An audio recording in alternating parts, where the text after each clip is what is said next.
الحمد لله رب العالمين الصلاة والسلام على خاتم النبيين وعلى آله وصحبه أجمعين أما بعد فأعوذ بالله من الشيطان الرجيم بسم الله الرحمن الرحيم قال الله تعالى في سورة البقرة أحل لكم ليلة الصيام الرفث إلى نسائكم هن لباس لكم وأنتم لباس لهن علم الله أنكم كنتم تختانون أنفسكم فتاب عليكم وعفى عنكم فالآن باشروهن وابتغوا ما كتب الله لكم۔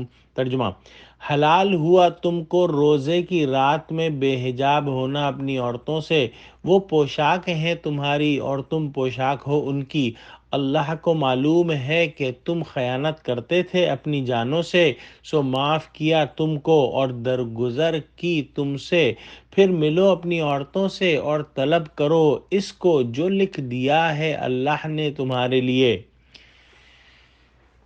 اس آیت کے اندر اللہ سبحانہ و تعالی نے مزید روزے کے احکام بیان فرمائے ہیں۔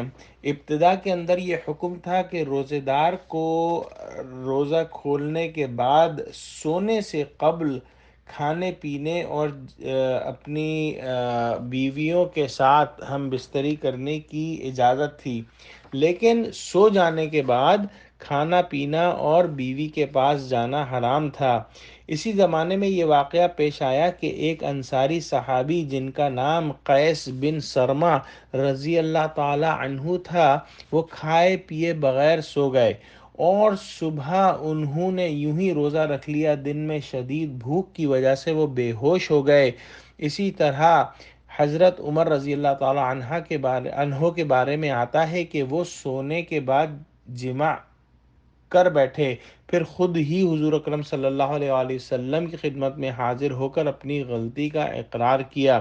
ان جیسے واقعات کے پیش آنے کے بعد اللہ سبحانہ و تعالی نے مشکل حکم کو منسوخ کر دیا اور روزے داروں کو صبح صادق کی سفیدی نظر آ جانے تک کھانے پینے اور بیویوں سے میل ملاپ کی اجازت دے دی۔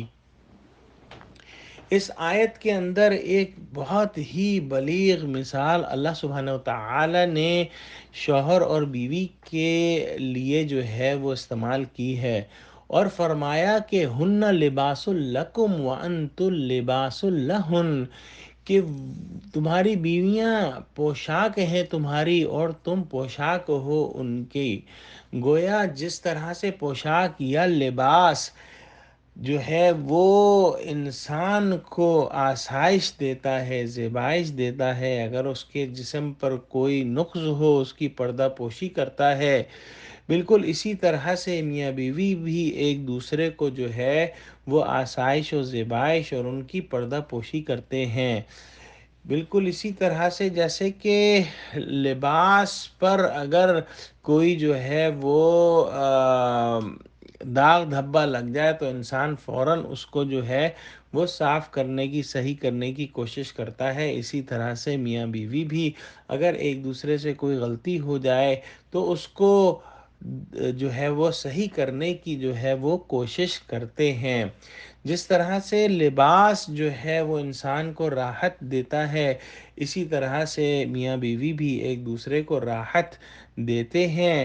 بالکل جس طرح سے لباس جو ہے وہ انسان کے لیے جو ہے اس کے ساتھ کسی قسم کا کوئی پردہ نہیں ہوتا انسان کے جسم اور لباس میں، اسی طرح سے میاں بیوی کے درمیان بھی جو ہے وہ کوئی پردہ جو ہے وہ نہیں ہوتا۔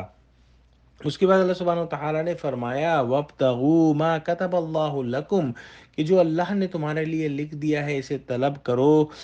اس سے مراد جو ہے وہ اور نیک اولاد کا حصول جو ہے وہ ہے۔ گویا عورتوں سے مباشرت محض لطف اندوزی کے لیے نہ ہو بلکہ نیک اولاد کا حصول بھی پیش نظر ہو۔ اور اللہ سبحانہ و تعالیٰ نے انسان کے لیے اس کے اندر تسکین بھی رکھی ہے۔ اللہ سبحانہ و تعالیٰ سے دعا کرتے ہیں کہ اللہ ہم کو قرآن کا فہم عطا فرما۔ آمین۔ وآخر دعوانا ان الحمد للہ رب العالمین۔ السلام علیکم و رحمۃ اللہ وبرکاتہ۔